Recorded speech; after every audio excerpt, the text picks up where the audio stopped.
اسلام کی بنیاد۔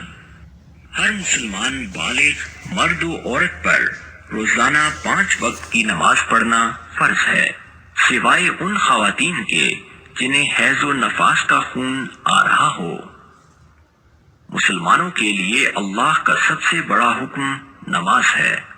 زکوٰۃ، روزہ اور حج کا حکم نماز کے بعد ہے۔ اسلام کی بنیاد 5 چیزوں پر ہے۔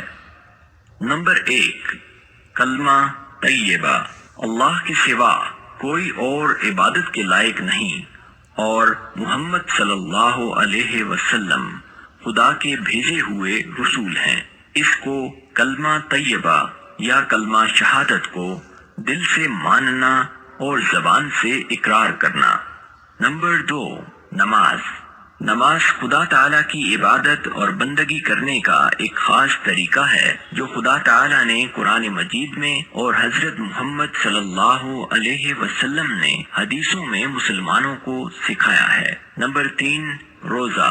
صبح صادق سے غروب آفتاب تک نیت کے ساتھ کھانے پینے اور نفسانی خواہش پوری کرنے کو چھوڑ دینے کا نام روزہ ہے۔ نمبر 4، زکوٰۃ۔ مال کے اس خاص حصے کو زکوٰۃ کہتے ہیں جس کو خدا کے حکم کے موافق فقیروں، محتاجوں وغیرہ کو دے کر انہیں مالک بنا دیا جائے۔ یوں سمجھیں کہ نماز، روزہ بدنی عبادت ہے اور زکوٰۃ مالی عبادت ہے۔